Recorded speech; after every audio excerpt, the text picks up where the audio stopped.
Good morning, good morning. Hey.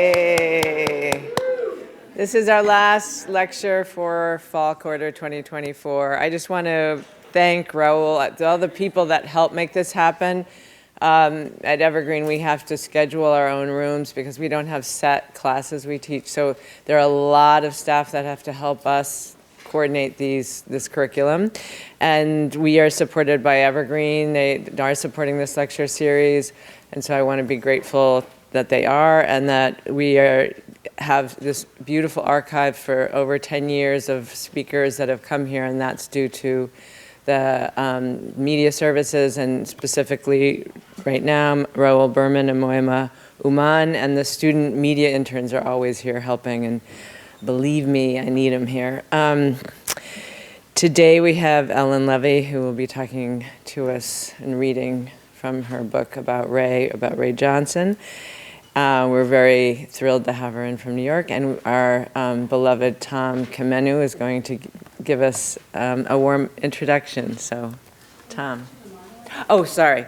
Right, there is a conversation between Ellen and Tom tomorrow afternoon, evening in Shelton at a coffee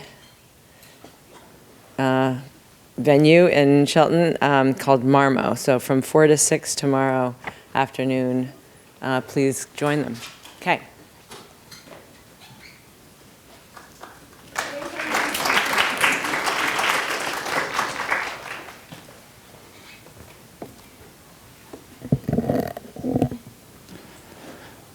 The Evergreen State College Artist Lecture Series began in 2010 and for 14 years has enriched the life of the university, its community, and the guests alike. It's made possible by the workers in production over the years who execute and problem solve the day of, and made possible by Professor Shaw Osha, who invests a great deal of time and care into organizing the whole, a grand undertaking and a gem of the Evergreen community. Thank you.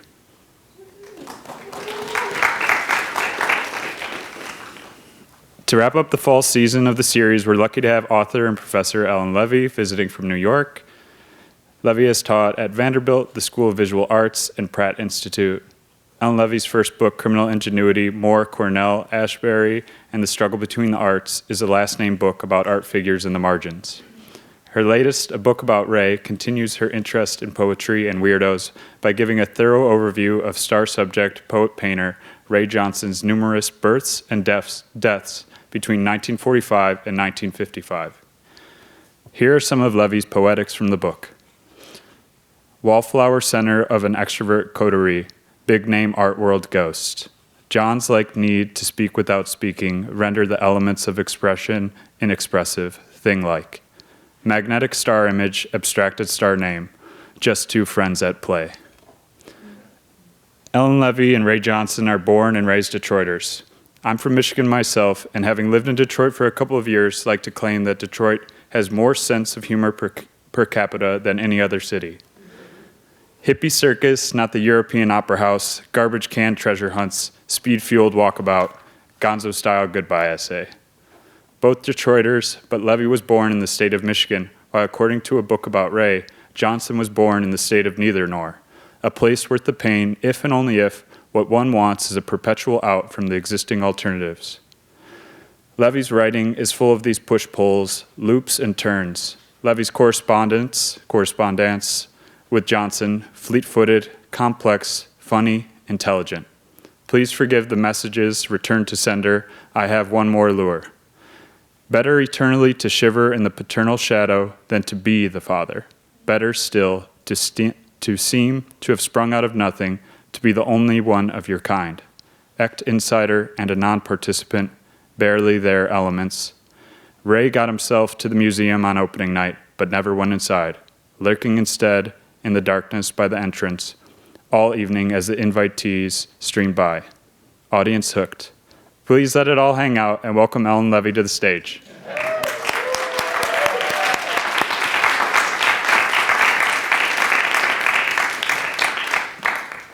So thank you, Shaw, and thank you so much, Tom, for that beautiful found poem, mining things I'm happy with and leaving out things I'm not happy with, but it's really great, and I won't have a better introduction, I don't think, along this tour. As you know, the occasion of my coming here is the publication of this book about Ray Johnson, a book about Ray. And what I'm going to do today is try to give you a sense of the how of the book, its style and form, as well as some of my reasons for writing it, the why of the book. And I'm going to do this by reading parts of the book, which I will place in a contextual frame. The talk won't have a thesis. The book doesn't have a thesis. It's not that kind of book. But it will have a theme, and that theme is losing and losers. What it means for one to identify with the losers in a struggle for recognition and power. It's a theme chosen for the occasion, since I'm guessing that many of us here are feeling the sting and bewilderment of losing very keenly right now. It happens also to be a theme that is central to Ray Johnson's art and to his way of thinking. Over and over throughout his art life, Johnson deliberately put himself in the loser's position. I'm going to focus here on 3 episodes from the book that should help me to draw out the poetics and politics implicit in that act.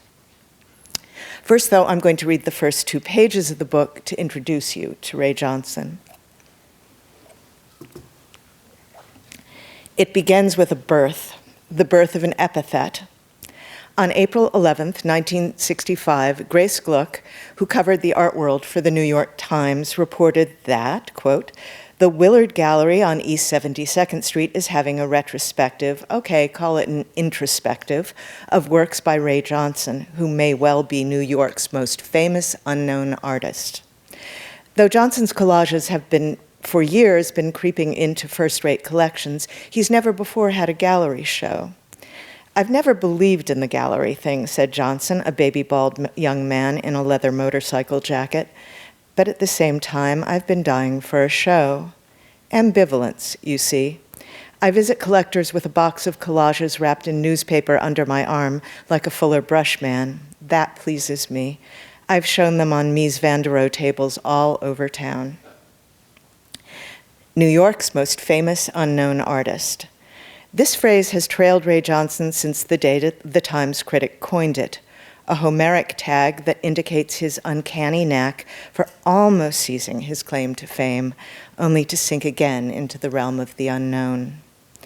All artistic reputations have their vagaries, but the perpetual flickering of this artist's fame seems less accidental than willed. Ambivalence, you see, is our hero's mythic attribute. Ray Johnson wanted to be famous, and he wanted to remain unknown, and he clung to the belief, whose absurdity he relished, that it was possible to be both at once. It ends with a death. On January 13th, 1995, 2 teenagers walking past a bridge in Sag Harbor, Long Island, heard a splash and turned to see a man swimming seaward through the freezing water. The next day, Ray Johnson's body was found floating near the shore. The news could not help but come as a shock, but as the artist's friends began to reflect on this act, they came to see it as, if not inevitable, then curiously consistent with the Ray they knew. Johnson once confided to a friend, he was joking and also not joking, that the biggest problem is my ghost, which someday when it is all over with and I am also a ghost, you will perhaps know about. He was 30 when he typed these words, young to be thinking about his ghosts, but there was already something wraith-like about Johnson with his high, light, toneless voice, his perpetual Buster Keaton deadpan, and his tendency, much remarked on by his friends, to vanish midstream. One of Ray's art forms was the disappearance, said his friend, the critic and translator Henry Martin. You'd be walking down the street with Ray, and he moved on the basis of images. He would see an image which would remind him of somewhere else, and he would just abandon you and then go off to somewhere else. Still, this is not a ghost story. Ray Johnson was elusive to an extreme, but his self-creation also involved the making of tangible objects in the hundreds and thousands, most of them either complex, meticulously crafted bas-relief collages intended for display in public and private collections, or pieces of correspondence art, complex, deliberately rough-edged assemblages of ephemera, distributed by the artist via the post or by hand to an ever-expanding network of correspondence, day after day, year after year, until the day it was all over with. For whose eyes these latter works were intended, apart from those of their original recipients, it is difficult to say. Nor is it easy to say how the correspondence pieces relate to the collages, works which Ray Johnson made for exhibition, but then did everything he could to keep out of the public eye. One must also gauge the relation of the collages and the correspondence to the artist's performances in theaters and galleries and college auditoriums. These appearances, which Johnson sometimes referred to as nothings, are not to be confused with his disappearances, which could also be seen as performances, or not. When Ray's friend Billy Name compared him to their mutual friend Andy Warhol, who hid behind the elaborate persona he had invented for himself, Billy claimed that nonetheless, Andy was still like a person, whereas Ray wasn't a person. He was a collage or a sculpture, a living sculpture, you know. He was Ray Johnson's creation. Ray Johnson did make it difficult to tell his life and art apart.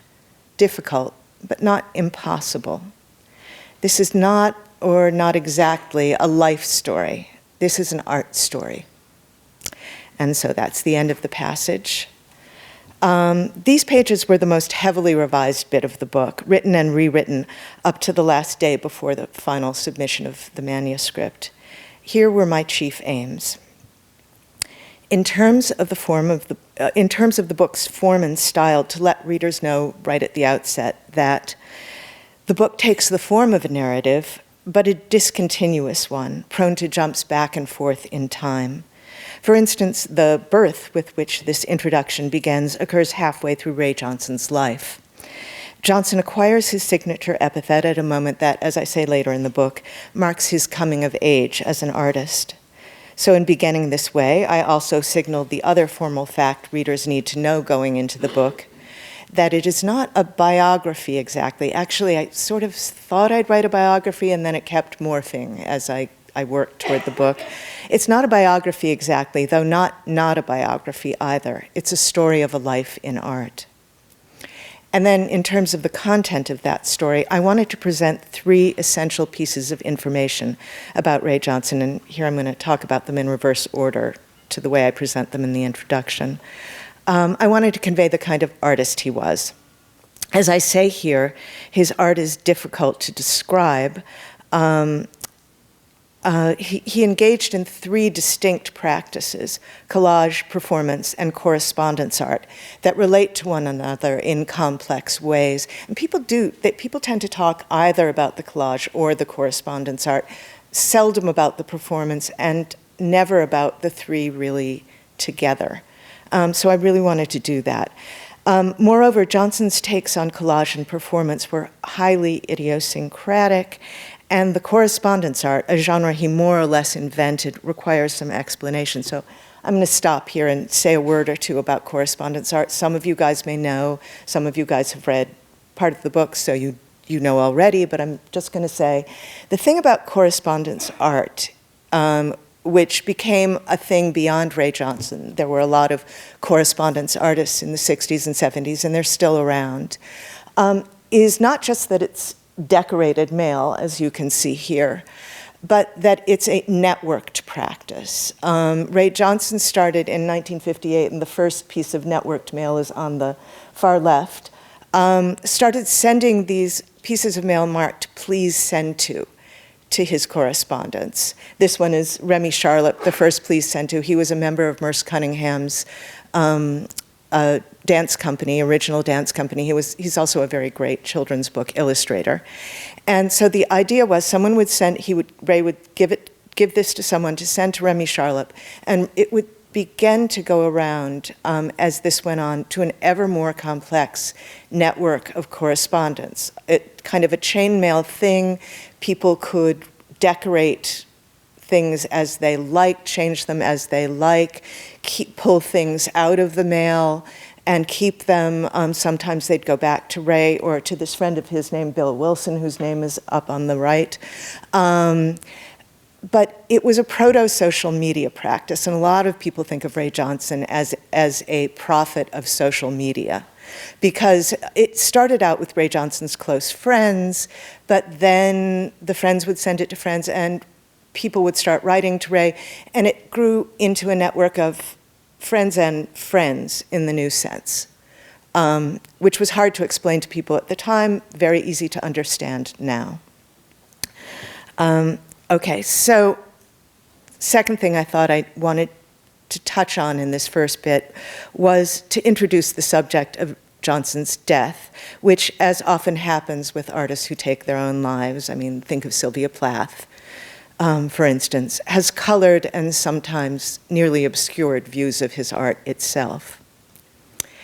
But first and foremost, I wanted to foreground another inevitable element in discussions of Johnson, this phrase, New York's most famous unknown artist. Every single time Ray Johnson is written about, this comes up. So the strange flickering quality of this artist's reputation is, for me, the great mystery that drew me into the Ray Johnson story. As Tom said, I'm interested in weirdos. And part of what makes them weirdos is they have weirdo reputations. They kind of go in and out of what would be considered the legitimate art sphere. And they're not complete outsiders, but people who kind of get attention and then people go, too weird for me, for some reason or other. So this really held me through the 9 years of this book's research and composition. The peculiar Johnsonian dialectic between fame and obscurity, which one finds everywhere in his art, underlines our theme for today. To be unknown is to be a loser in the culture of fame, or what we're calling now the attention economy. But Ray Johnson was not just unknown, he was famously unknown. In terms of his claims on our attention, does that make him a loser or a winner? So, part two. When Ray Johnson arrived in New York in 1950 at the age of 22, he was primed for a relatively conventional kind of success as an artist. At Black Mountain College, do you guys know Black Mountain College? Lots of nods, good. The short-lived, legendary experimental school of the arts in North Carolina, Johnson was a star student of the painter and pedagogue Joseph Albers. And at school and for several years after, he painted geometric abstractions in the Albersian manner. And here you see on the lower left 2 examples of a very, very long series of paintings by Joseph Albers, the paintings that made him famous. He was famous as a teacher, too. Called Homage to a Square, but this goes on and on and on. They're about their color theory paintings. And Johnson learned this, and he began to sort of work ever more complex variations on this. And you can see this quite beautiful painting from 1951, which is one of a handful of his paintings that survived. He destroyed most of his paintings in 1958. That is in this Albers mode. But starting in 1954, while continuing to paint, Johnson became more and more absorbed in making small-scale, often odd-shaped collage objects that he called modicos. Some of the modicos went into the mail to Johnson's burgeoning network of correspondence. Others played a role in enigmatic street performances for an audience of unwitting passers-by. And there are a couple of photographs of one of these performances. Susie Gablick, who was a Black Mountain person too, and a friend of Johnson's, a painter and an art critic, brought a photographer friend down just to show what one of these crazy events looked like. Many of the moticos incorporated pop culture imagery, including photos cut from movie magazines. Then in 1956, Johnson started experimenting with somewhat more formalized, painterly versions of the moticos. In 1955, Elvis Presley was a hillbilly singer with a cultish reputation, known but not super well known. Then all at once, on the heels of the release in early 1956 of Heartbreak Hotel, his first million-selling single, came the hit album, the notorious TV appearances, the movies. Elvis had undeniably become a name. Soon after the star began his precipitous ascent, Ray Johnson took a copy of a publicity still of Presley, looking like something a Greek might have sculpted, washed it with red paint, tattooed it with mysterious shapes, and called the finished product Oedipus. And it's Oedipus in part because he has these bloody tears coming from his eyes, which are also related, I think, to Heartbreak Hotel. Which is a very dark song if you haven't heard it in a long time. Critic Henry Geldzahler described this image as the Plymouth Rock of the pop art movement, a phrase that has been repeated almost as often as the most famous unknown artist tag. One often finds Geldzahler's phrase in art historical accounts of Andy Warhol's star portraits, to which Johnson's work stands, the critics say, as half-forgotten precursor. The Warhol connection, in turn, in a fine ironic twist, lent cachet to Oedipus, which would become the most widely reproduced and exhibited of Johnson's works. Stardom is a universal currency. Stardom is a universal currency that each artist cashes out in his own way. Warhol limned his stars in elegantly spectral veils of color on screen-sized canvases. They are made for the eye, like Josef Albers' squares, unfolding like the squares in a potentially endless series. The proto-pop portraits that Johnson produced in the 50s started with the same kind of glamour shots that Warhol worked from. Ray and Andy, who were quite good friends at that time, were known to shop together sometimes for movie stills and magazines. But Johnson's stars, glued to the cardboard squares laundries use for folding shirts, got progressively grungier with the application of washes and streaks and thick squares of paint and junky paste-ups. Johnson's stars speak volubly of the artist's hand, an effect that the artist underscores in his second Elvis portrait, made from a photo in which the singer uses his fingers to palpate his own face, in the middle there. The proto-pop portraits are also lightweight and small scale, made to be held in hand by their recipients, to whom they were invariably given, not sold. And this is true of the mail in general. Ray sold the sort of formal collages, but if you tried to sell a piece of Ray Johnson mail, you were totally excommunicated. He stopped talking to you, you were out of the network. So stardom is a universal currency that may also, or so Johnson and his friends seem to believe, circulate within the confines of a gift economy. Within the circle that the artist draws, the intensified recognition that we call fame may be transferred among friends who are one another's fans, although it is a special kind of fame, contained, concealed from outsiders. So that's the end of the passage. After the two Elvises, Johnson made just a handful of star portraits of James Dean, whose death in a car crash in 1955 gave the images a poignant, not to say morbid, edge. By 1958, though, Johnson had completely abandoned his proto-pop style. Having discovered the New World, he turned back from Plymouth Rock. At that point, he also stopped painting for good. Andy Warhol started making painted star portraits in 1961. They made him famous, a fame Warhol carefully and successfully cultivated going forward. In the mordant diagnosis of art critic Benjamin Buchloh, and some of you have read this piece, the fascination of Warhol's star portraits, quote, does not originate from the myth of these figures, but in the tragic condition of those who consume the star's images. The fans are tragic. Buchloh also refers to the fans' fixation on stars as collective scopic prostitution. In other words, the fans invest their energy in an image of success and are thereby impoverished. I say something kind of like this in the book about Ray Johnson's proto-pop portraits.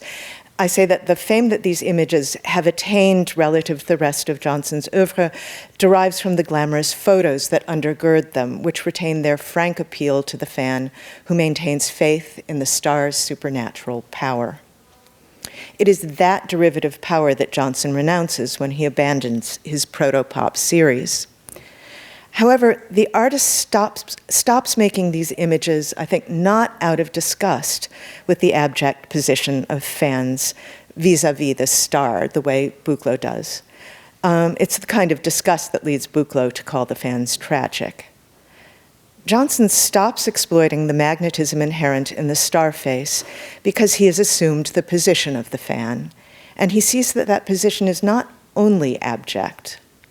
From his worm's eye view, he sees that the same collective power that generates an unattainable glamour also binds the fans together in intimate communion. And at the same time, in Ray Johnson's version, the star visibly partakes of the fans' abjection. Compare this artist's self-mutilated Oedipus with his bloody tears, and Warhol's Elvis, who turns his violent impulse on the viewer. Part 3.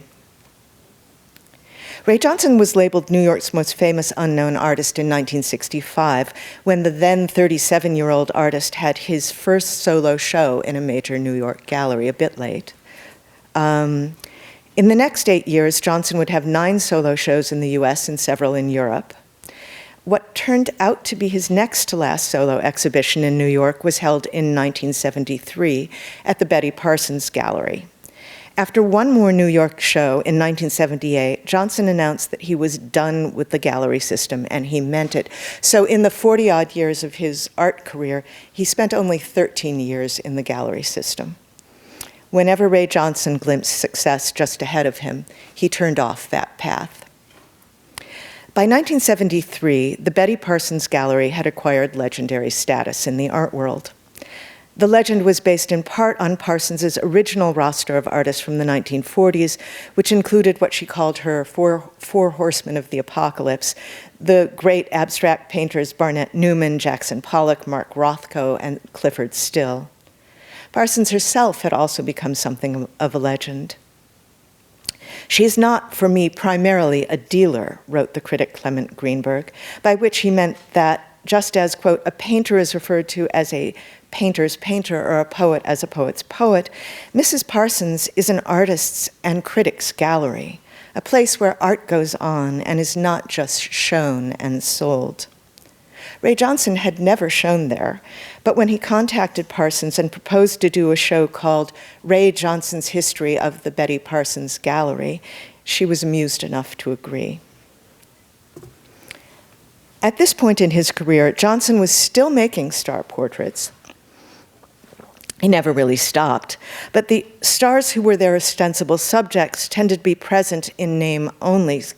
So this portrait is called Marilyn Monroe with her birth and death dates, but she's nowhere present in this except her name.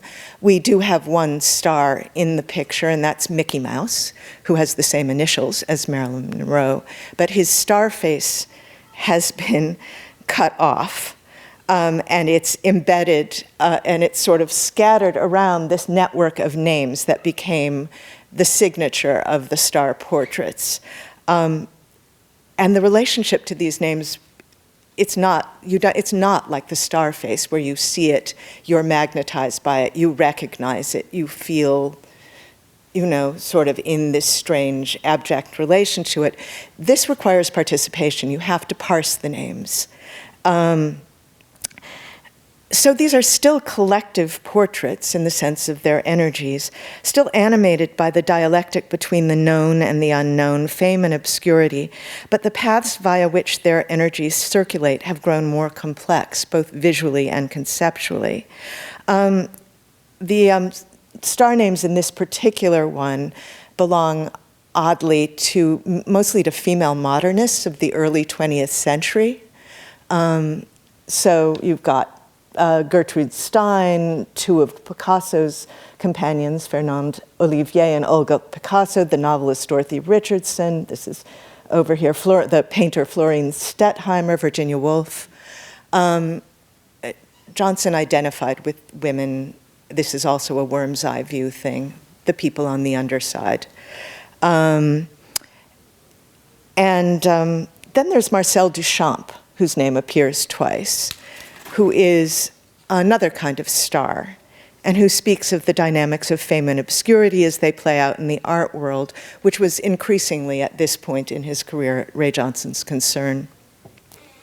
All of the collage portraits in Ray Johnson's History of the Betty Parsons Gallery bear the names of artists who exhibited with Parsons at one point or another. In discussing this show in Chapter 5 of the book, I focus on a matched pair of tall, narrow paintings that hung next to one another on the gallery wall.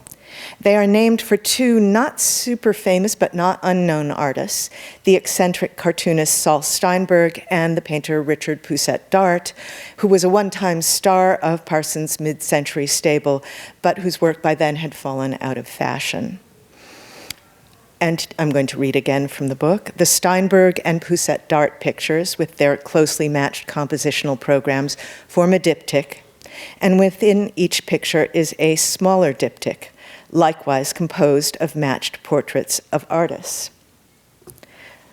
The artist at left in both cases is Johnson himself, seen in a photograph taken by his friend Era Ignatius, peering out at us through a blizzard of glyphs and glued-on fragments. And I'm just going to point to it. So it's the same photo here and here. Johnson's work often features photos of Johnson. The artists at right remain hidden, although their identities may be inferred from traces of desires past, burnt-out fires whose embers, in the impression of one of the show's reviewers, nonetheless, quote, still glow, ready to be fanned into flame at the breath of the visitor pouring over the works. So again, you have to lean in close, see and think. These traces take the form of found scraps. In Saul Steinberg, a glamour shot of actress Ruth Roman, a 50s star whose reputation did not survive the period, sheathed in flame red satin, and that's easy to see there. And in Pousset Dart, the title page from a book of poems by John Giorno, a ubiquitous figure on Johnson's New York scene. Johnson has superimposed his own note to Roman on the Giorno page, a note that appears in slightly different form in the collage that hung to the left of the diptych on Parsons's wall, a memorial to Jackson Pollock titled Dear Ruth Zowie. So that title relates to these, as you'll see in a sec. To clinch the link between the two pictures, within the pictures, the artist has placed a cutout from a vintage advertisement for a clip-on necktie labeled Ready Tied above the Giorno page, and placed the cutout's sliced-off left edge by his own eye in the Steinberg collage. And this is a sort of queer image which relates to Johnson's own sexuality, as I talk about in the book, but not here. This dense tangle of references is knotted together by rhymes as in a poem and by displacements as in a dream, and as in a dream, the referential relay is spurred on by an insatiable wish. The elusive objects of desire here are a matched set of luscious brunettes, Ruth Kligman and John Giorno, both artists themselves, but famed for their magnetic effect on other artists.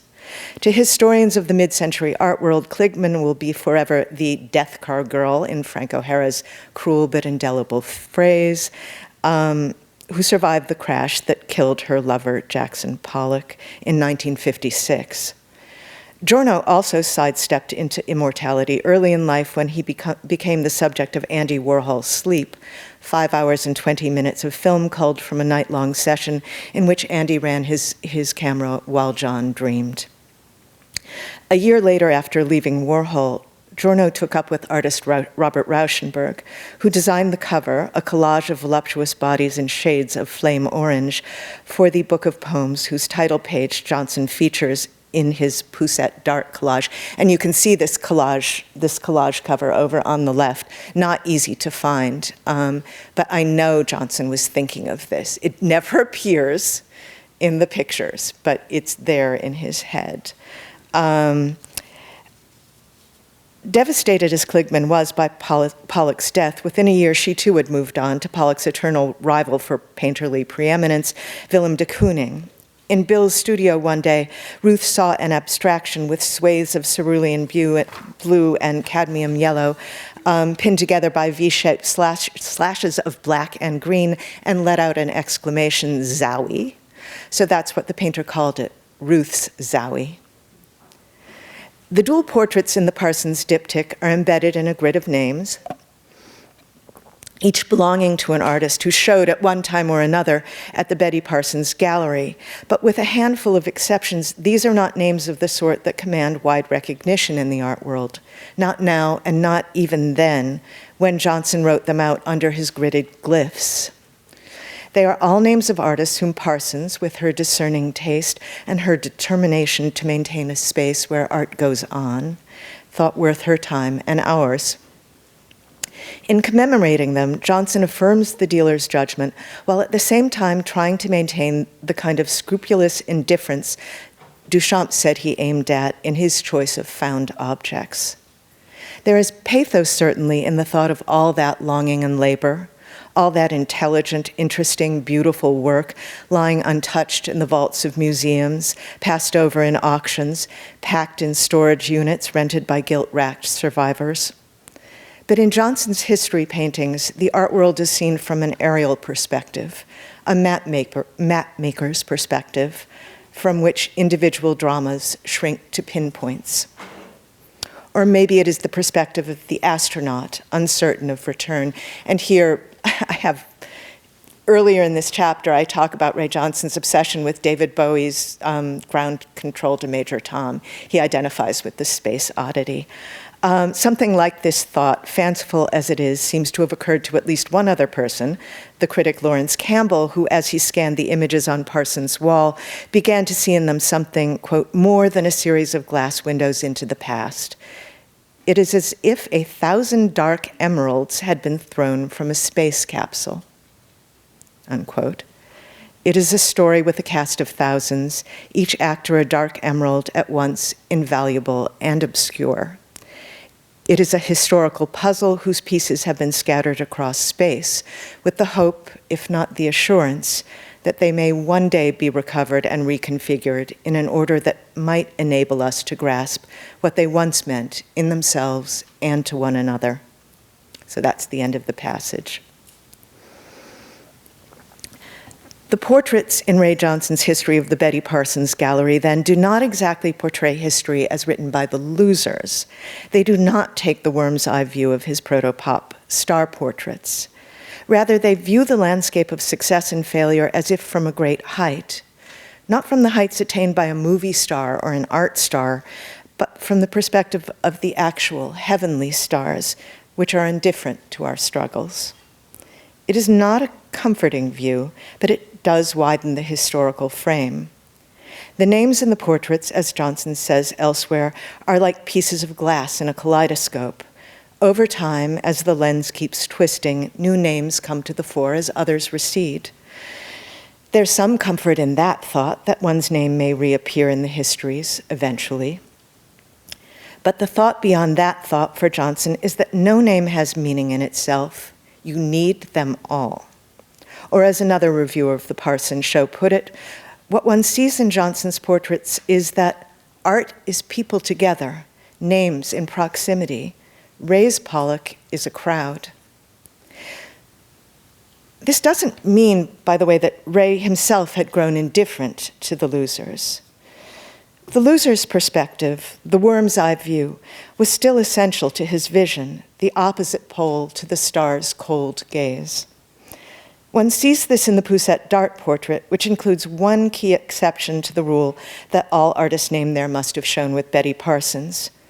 Johnson accents this person's exceptional status by making him the dedicatee of a collage within the collage, and here I'm sort of switching back to the book, 4 teapot top fragments for Albert M. Fine, with its own completion date, September 17th, 1972. Albert M. Fine occupies his own space and time. Albert Fine had been part of Ray Johnson's inner circle since the 1950s, when Fine was enrolled at the Juilliard School of Music, where he had a reputation as a wunderkind.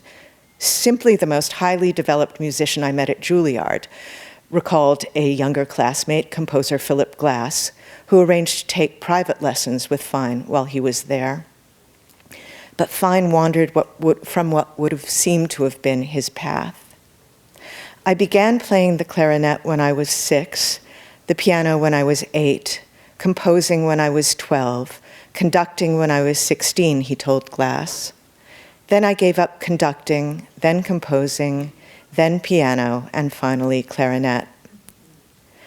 Fine had a second life as a visual artist. A favorite material was wet tea bags, and male artist, although he showed infrequently, mostly at marginal venues. His activities were interrupted by breakdowns and institutionalizations, and would be abruptly cut off by AIDS, from the effects of which he died in 1987 at the age of 55. Johnson represents this life in pieces as a broken teapot top, delicately rendered in ink. Fine does not belong in this history, and then again, he does. To map the art world with real accuracy, Johnson knew he had to draw its ragged edges where the known fades into the shadowy depths of the unknown. Part 4, and this is the last part. In 1986, an image appeared to Ray Johnson in a dream that becomes a key motif in his late collages. It's an image of a little theater that he connects in one letter to those puppet plays I did as a kid in school. It's also connected to theater events he was involved in Black Mountain that were sort of run by John Cage, and also to work he did with the Living Theater in New York in the 50s. In the book, I call these theaters memory theaters because Johnson often uses the motif to stage cryptically presented episodes from his past. For instance, in this fragmentary collage, which is like this big, he makes reference to his Black Mountain teacher, Joseph Albers, and to another mentor, another Joseph, the assemblage artist Joseph Cornell. Some of the stages, like this one, come accompanied by a laconic script. The player introduced in line 3 of each script varies, but the other elements, title, stage direction, audience response, recur pretty much verbatim. The audience's mocking ha ha ha cuts both ways. It speaks both of Johnson's own mocking nature and of his reluctance to expose his art to public view, which had increased by this time. In 1989, he writes to a friend about another dream, a quote, surprising theater performance type dream, the realization being the isolation, the vision of the artist, and the performance in an area, not the audience area, of the artist whose costume and actions are nothing to do with those observing. The artist is still in the theater, still performing. The audience is still there somewhere, but at a strange remove. And now I'm going to read 2 passages from the end of the last chapter, which is followed by a coda on Ray Johnson's death. So I'm going to read a passage, comment, then read again. In the script penciled in between the bars of the red letters that spell failure in a tondo-shaped late collage, Ray Johnson does what he can to appease a judgmental crowd. The script reads, and you can see it there, opera, the curtain opens, a large bone, audience, ha, ha, ha, and then there's the date, it's 1992. What kind of bone does the artist throw them? Part of a sentence pops out from a block of critical prose pasted at the top of the tondo. Quote, the story is that a collage by Ray Johnson can represent any moment at all in a continuing process of information elaboration. Living as we do in an age of information, perhaps this artist has something to teach us about how to thread our way through the deliberately confusing maze of words and images that endlessly unfolds before us wherever we step. And, you know, we all know this. Then again, to get to this thought, we must lean in very close to read the small print. Easier just to sit back and repeat the magic words inked across the surface in big block letters, $1 million, $1 million. They too contain a lesson. The story, told to me by Francis Beatty, who became director of Ray Johnson's estate, but who could never get Ray to show with her during his lifetime, is that Johnson was invited by an old friend, the critic Robert Pincus Witten, to meet with Pincus Witten's then employer, gallerist Larry Gagosian, who was a power player in the New York art world since his arrival in the mid-1980s. Johnson prepared his usual carefully calibrated showing of collages, but once he got to the gallery and set the box of work before Pincus Witten, the famously money-minded Gagosian just walked in and said, "Ask him how much he wants," and walked out. Soon afterward, Pincus Witten received a flyer in the mail that read, "Ray Johnson collages $1 million each," which was not to say that that was their price, but that they were priceless. In the feuilleton, Ray Johnson looks back at us from a square tile afloat on black space.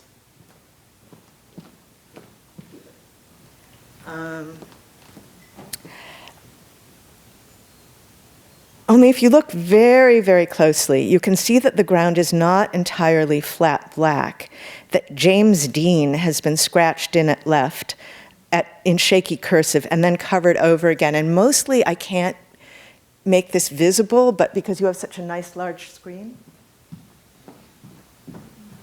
these little scratchy scratches read James Dean.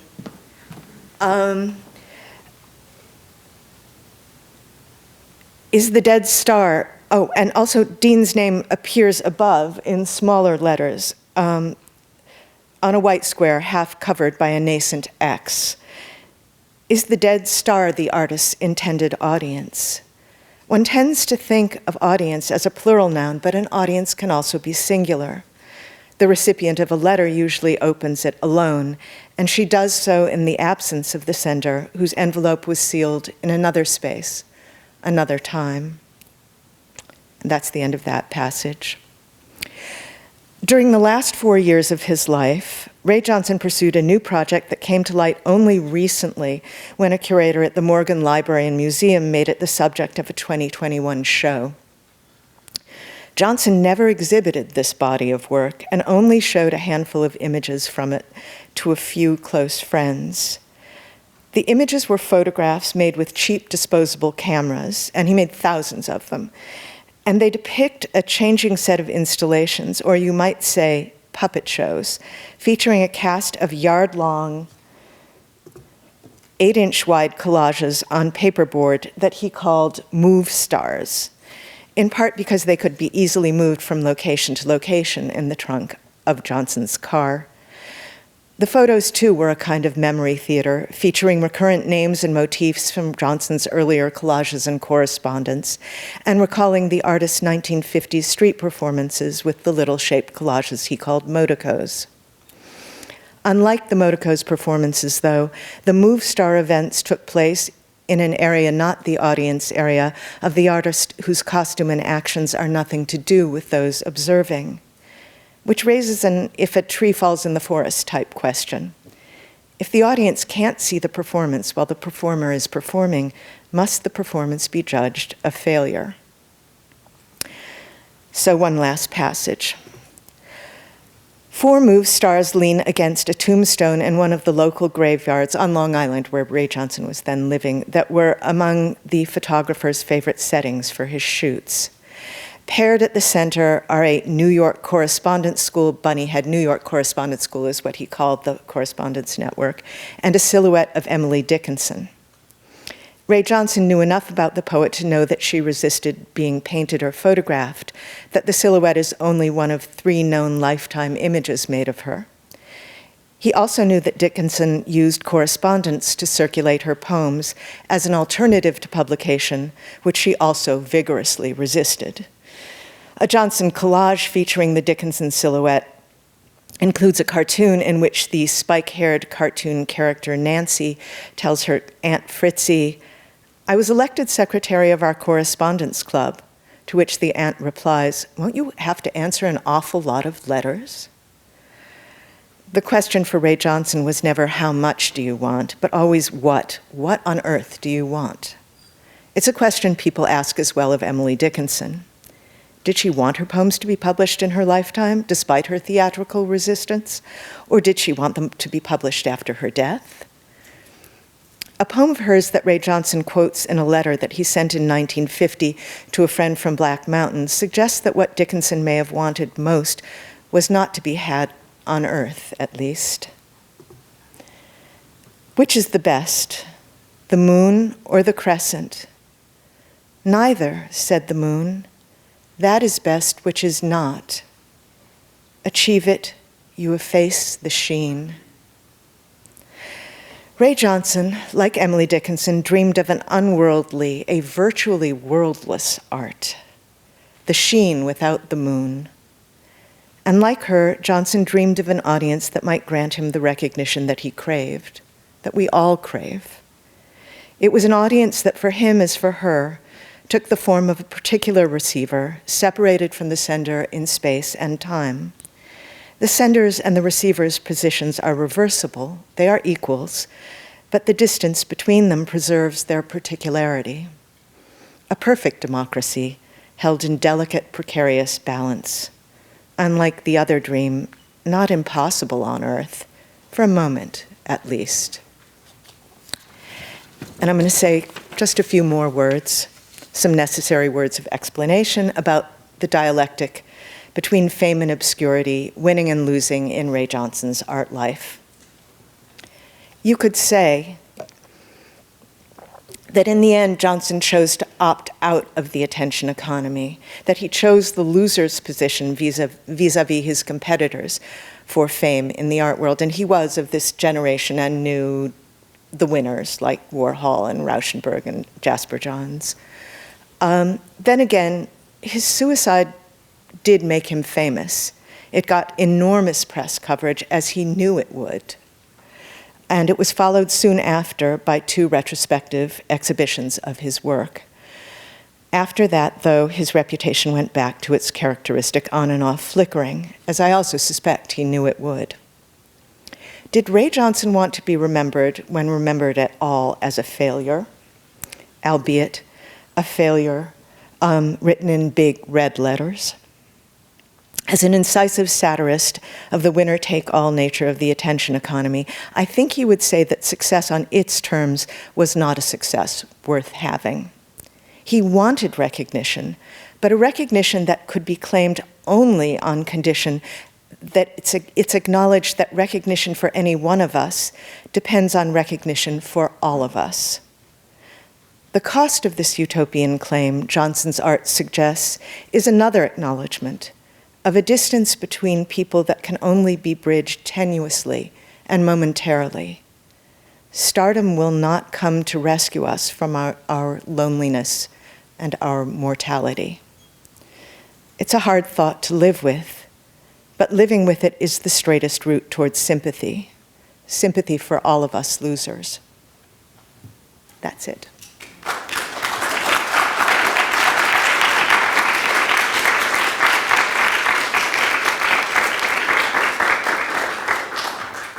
And I'm ready for questions, but the light in my eyes may require someone to do a little bit of the vetting of questions.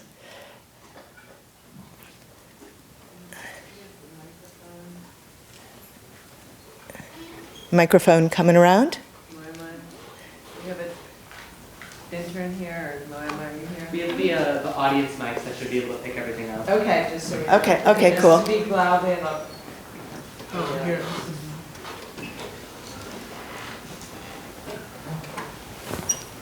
For the mail network, was it only like within the US or? It was completely international. Yeah, in fact, that was a thing.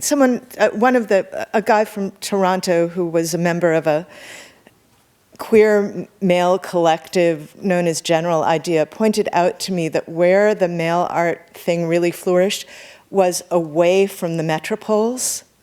So, in fact, he co-founded an organization that's still around in Toronto called Art Metropole. But there were a couple in Canada, Hungary, odd parts of Japan, lots of Eastern Europe, regional Italy, bits of Scandinavia, places where the art world wasn't. And yeah, Ray Johnson started, and they all sort of had a Ray Johnson thing going. Yeah, good question. Yeah, Shah. Thinking about the relationship to social media and wondering, because I feel like I really just intuitively understand this ambivalence. And I feel that social media is overtly about self-promotion in a way that his work is about, and artists show their work in process. There's this whole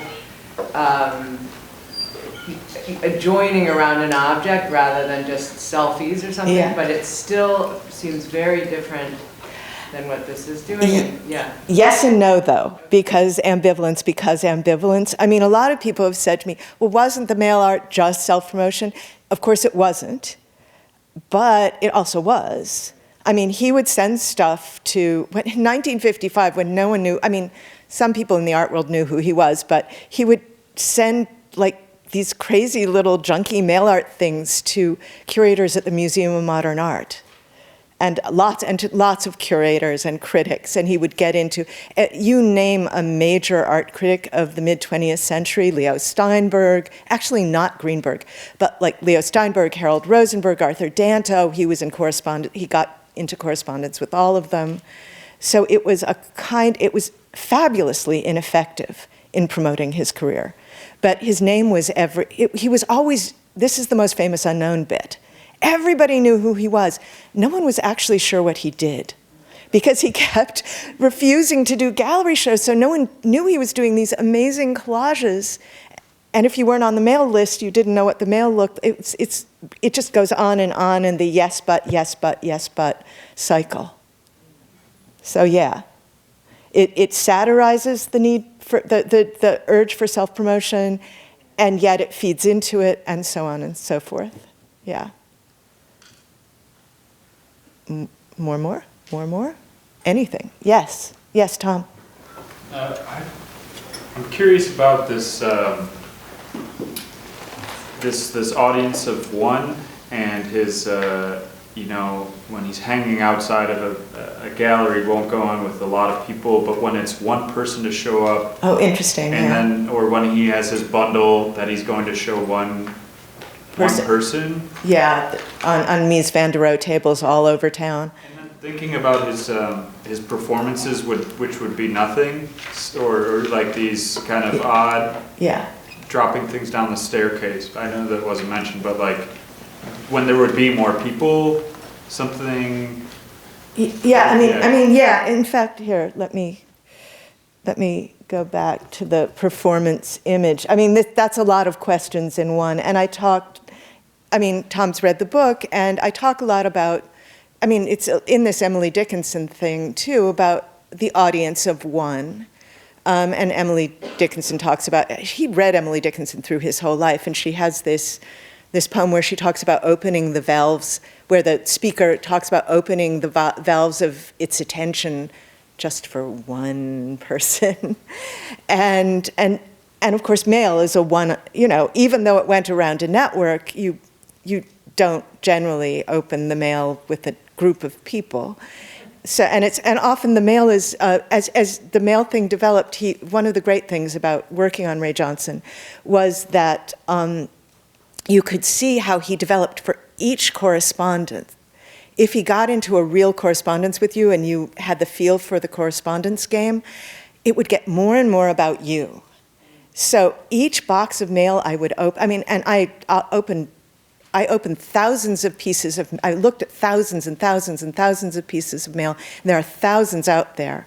But if you look at anybody's box, it becomes this little portrait of the recipient in this really cool way. So the audience of one developed, how he did this day after day, I don't know, with like, it became thousands of people.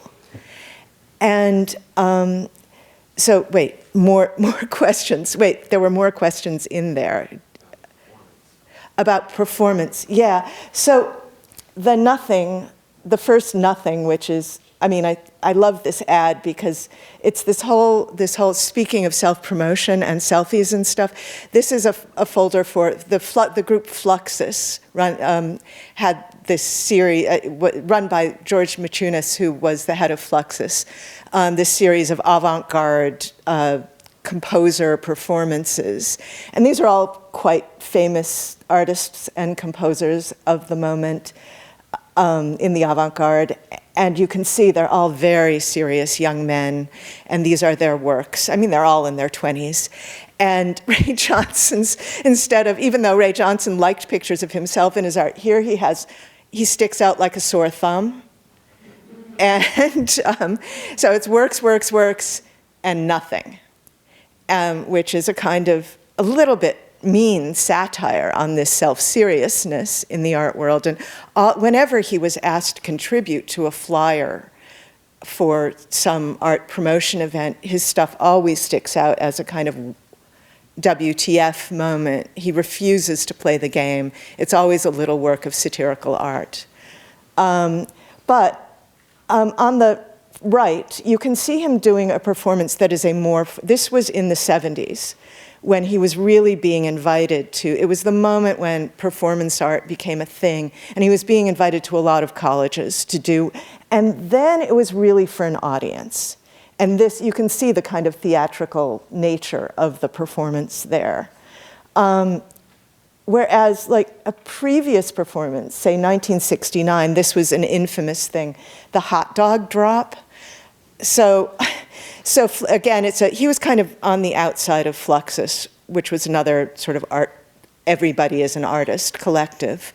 There was a festival every year for a while called the New York Avant-Garde Festival that was associated with Fluxus. He went to a bunch of them, but one year he decided, it was on an island in the river off of Manhattan, and he decided he wanted to drop hot dogs from a helicopter, and somehow he got his gallerist to pay for this helicopter. And he dropped these foot-long, he had a thing about things that were 1 foot long, foot-long hot dogs on the festival. And that was the performance. That was, so not exactly an audience of one, but also an anti-performance. And then there were these, there's the male, and he also did he would perform when no one was there too. He would write to people that I did a performance, but he'd be walking on the street or standing on the beach, and for him it was a performance, but with the audience elsewhere. So yeah, all those things. Yes? I had to write this down to make sure I worded it correctly. You began with a quote on paternity and the father, and throughout there was a theme of celestial, masculine, star-like, indifferent versus worm-like, earthly, and feminine. And I was kind of relating these to like Gaia and Uranus, Earth and sky, and with Ray sort of in between as this like Atlas figure torn between feminine and masculinity, I love that. The world on his shoulders. And I was hoping that you might be able to elaborate more on Ray and his relationship to gender and how that sort of works its way into his art. Yeah, I mean, I talk about this a fair amount in the book, and it's one of the things that attracted me to him, that he identifies as female very early on, and his really, except for his lover, Richard Lippold, who was an older sculptor who he met at Black Mountain and who remained married throughout their 25-odd-year relationship. The only people he really let in were a few women. The only people who sort of saw him as not fully performative were a handful of female people. And there are a lot of charts like the one I talked about here, where all of the names are women, except for, it's kind of funny, it's up in the, if you can see, there's often a joke about this. Up in the upper left-hand corner is Juan Moreau, except if you don't know that J-O-A-N is Juan in, in Catalan, you'd think, oh, it's Joan Moreau, yet another female artist. And he does that kind of transforming of artist names. He often uses the names of daughters, or also here, Olga Picasso and Fernand Olivier. They're often the names of the wives or daughters or of artists, some of whom are artists themselves. Like in his last work, the name of Elaine de Kooning, who he was quite good friends with, shows up all over the place as a kind of, gender-switched history of mid-century art figure. So, yeah, there's lots of that, lots and lots of that. And he did not identify as trans, but he did identify in this very much, as you say, exactly, in-between way. And the identification with the loser's position, the feminine position, is the less powerful. He kept queer people, feminine people, all kinds of people who are not going to be the winners are the ones whose names show up a lot. Yeah, thanks. Yes? Just to follow up with that, they're really different artists, but when you're talking about that, it makes me think of Forrest Best, too. Yeah. And I wondered if they had any correspondence, or... I think I may have come across a mention, but I think they did for a totally weird reason. I say in the book that I talk about a correspondence that Ray Johnson has with a doctor at Johns Hopkins who was involved in the first what were called then sex change operations. He's really notorious now. He was started as a psychologist of gender dysphoria, but he badly mistreated a child patient whose life he ruined in this study he did. But at the time, he was known among a tiny community of people. When Ray Johnson wrote to him, he became better known later, but I couldn't figure out how Ray Johnson knew him. And also, Ray Johnson had a piece of mail with his name on it. And, I mean, like a mailing label to this guy that seems to have been from his mail. I couldn't figure out where he got it. And then someone suggested to me that Forrest Best at this time was who had a gender thing, was consulting with this doctor at the time. And I think Ray may have gotten the mailing label piece from Forrest. I think this may have been how, because the doctor just was not famous at that moment. He, again, became famous later, but he had published like a study at that point. You had to be in the trans community to know who he was at this time, which was, as you can imagine, as underground a community as existed. But I think that this may be a sign of their communication. Yeah, different because they both have this sort of like language of symbols that they use over and over again in their work. Yeah. So I'm just curious where. And he's definitely, and I wouldn't be surprised if I haven't noticed, but Forrest Best's names shows up in one of the charts. There are endless charts and endless names. And the weird thing about Ray Johnson is if the question is, did he know? The answer is, I keep finding even when I say no, it like turns out it's always yes. It's like, if it's the mid-century art world, the answer is yes. He knew. Yeah. Yes, you in the red shirt, yes. For kind of a topic change, I was wondering what your thoughts were on Ray's like performative nature with how he interacted with people, and also kind of the parasocial nature of his interactions with the correspondence school. And as a comment and not a question, I was also wondering if you've looked at any of Tim Hutchings' collages, because No. I'm a really big fan of his collages. I don't have a pen, but maybe you'll come up after and I will write it down. But no, I don't know them, and I would love to look. So in the book I quote, this was one of those discoveries. I mean, apparently sociologists know this completely, but the first use of the word parasocial happened in 1956, the year Ray Johnson started making the movie star collages. And there's this article, and I quote it in the book, by these two sociologists, in which they, the subject of the article is basically talk show hosts, who don't have a name yet. They call them, they call talk shows personality programs, and they're trying to describe the new nature of stardom that this direct address character is creating, this new form of which they call parasocial. And it's this, there are a gazillion citations of this article now. But the idea of the parasocial emerges just at this, it was one of those, oh God, just at this moment, of course.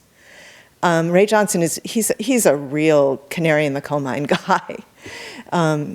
So yeah, and I don't think he knew how parasocial, I'm sure he didn't know. The weird thing about the correspondence is it was organic. It emerged as he was feeling frustrated with painting. And then he had these highly creative, interesting friends, so he'd start sending them stuff and they'd send him stuff, and there's wonderful mail in the archives with him and his super close friends in the early mid-50s. And then in 1958, he just has this idea about the please send to. I mean, it just pops into his head. And once that happens, he's like, okay, this is my direction. I am done with painting.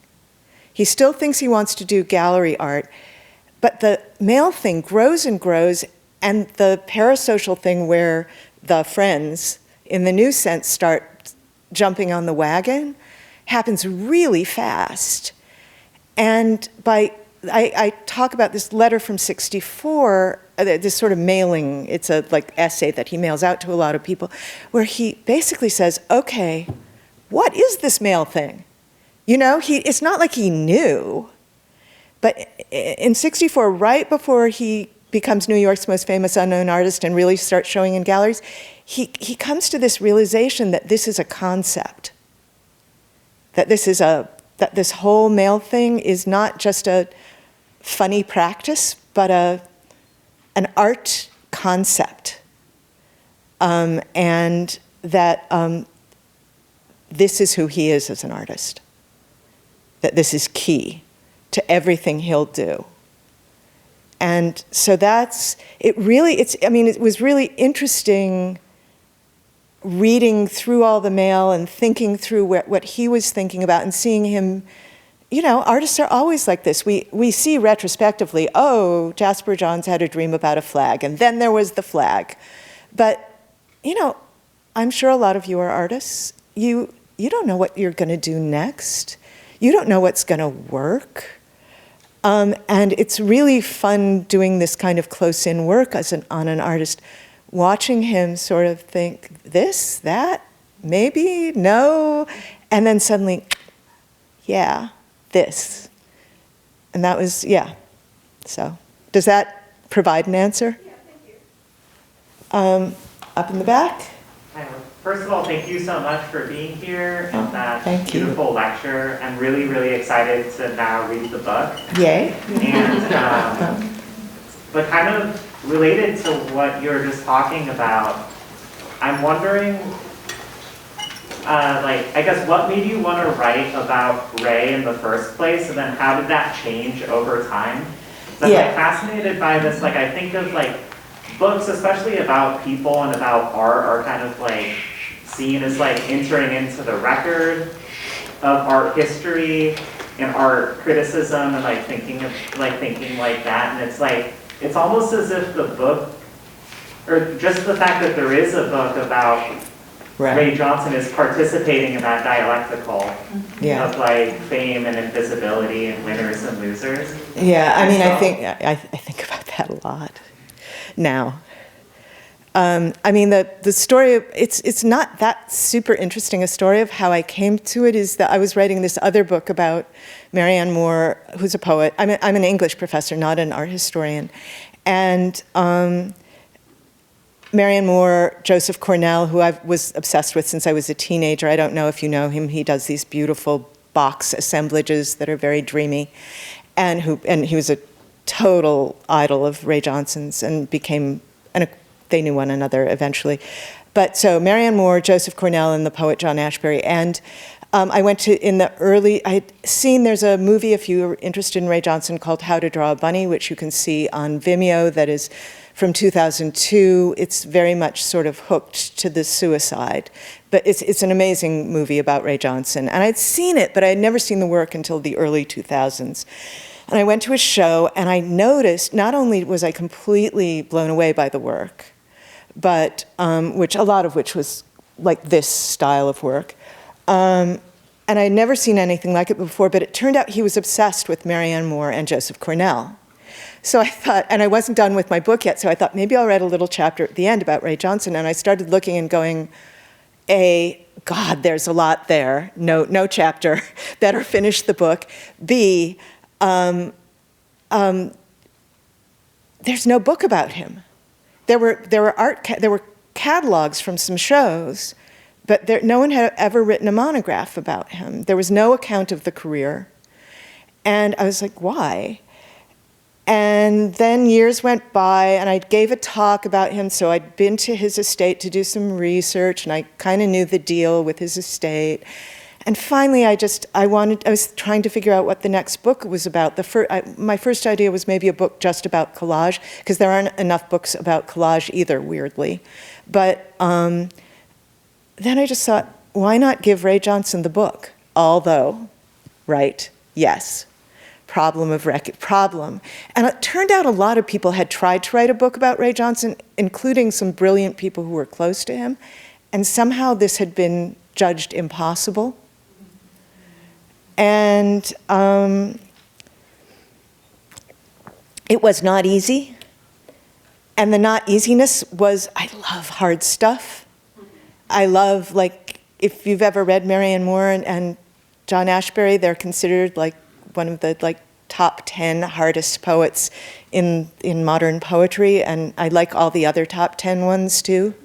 I like difficult art. I like difficult film. I like puzzles, which is a very Ray Johnson-y thing, and that drew me in.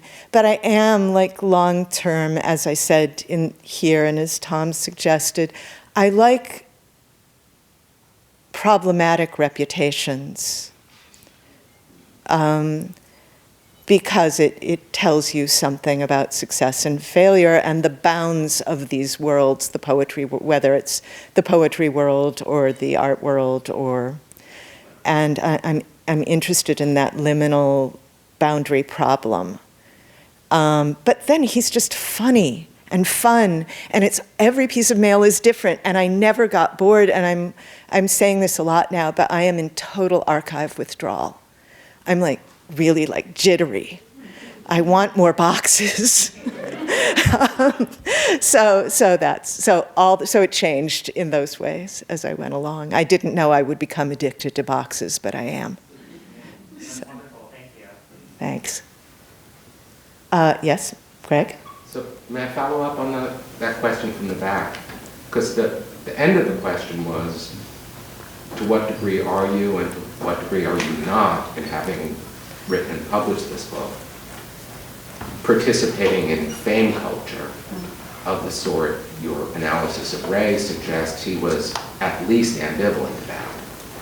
And I think I heard you say in an earlier talk that the aim of the book, and talks like this, isn't to turn Ray into a major artist. Right. Right? So could you say something about this book's relation to fame culture? Yeah, I mean, in some ways it's not for me to say. The book hasn't been reviewed yet. I've given a bunch of public talks.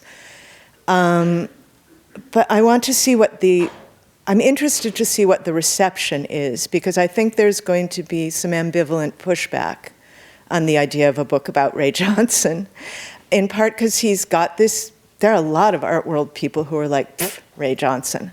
And the people will say, but he's really, and there's been a lot over the years of people trying to say he's so determinedly minor, he's an interesting character, not such an interesting artist. I'm against this major minor artist thing, and I do think he gives you wonderful ways of thinking about it, because as you go through his lists of artists, you see the turn and turn and turn of if you look up these names in his things, you see the turn and turn and turn of the wheel of fame. People who were super famous when he made the pieces, maybe, are not known now, and people who aren't, who are, that kind of thing. And he did say in some of his letters to the people who were interested in writing books about him, why isn't there a definitive book on Ray Johnson? He did on some level. I'm sure he would have. There was one of his friends, Dick Higgins, who was one of the Fluxus artists, did early on a book called The Paper Snake that's very funky and funny, that is a kind of collage of Ray Johnson images and mail, an artist's book that Higgins himself printed through his own press. And Johnson loved it and hated it, made terrible trouble for Dick Higgins around it, and loved it and sent it to people. So it's really hard to say. And I do feel funny. I worked closely with the artist's estate, which stands to profit from this, and is absolutely unambivalent about making Ray Johnson a famous artist. And whenever I say things about his loserdom, they get a little, and so it's one of these things where there's nowhere to land in answering your question. It's a constant looping around of different feelings, and I'm interested in seeing how it goes. Yeah, Kathleen. I think this might be a follow-up to what you just said, which is, we've been talking, so this morning we were talking a little bit about the Benjamin Buchloh, Andy Warhol's one-dimensional art. Thinking about this whole week for us has been pairing Warhol and Ray Johnson. And I was thinking about what it means to do work where like the art world is the material and not the, right, like. And not the target, yeah. Right, and so we were talking about, Buchloh uses this term to talk about Warhol's way of doing it. He talks about it as a paradox, which is a pretty different term than the term ambivalence that you use. I mean, they're related, right? There's like multiplicity in oneness, right? But you talk about, metonymy and displacement rather than kind of condensation. So this morning we kind of got a little bit, I think one of the groups that was we were looking at Warhol's Myths series, which includes him, right? He's both making the set and he's a member of the set, and right, the difficulty of sort of understanding that's kind of the paradox. Whereas if you're doing something that's ambivalent or metonymic or about displacement, right, like thinking also about the way people think metaphors are so much stronger or more muscular than similes, because a simile admits its connectivity rather than just enforcing the overlap, right? So I was just thinking like there's a way that Andy Warhol could kind of both be like be the fan and the famous person at once. Absolutely, But- sure. But Ray Johnson is doing something different, but adjacent, anyway, just, that's more of a comment, but, yeah. Well, I mean, Warhol, this is an overtime thing. I think Warhol started in a closer place to where Johnson was.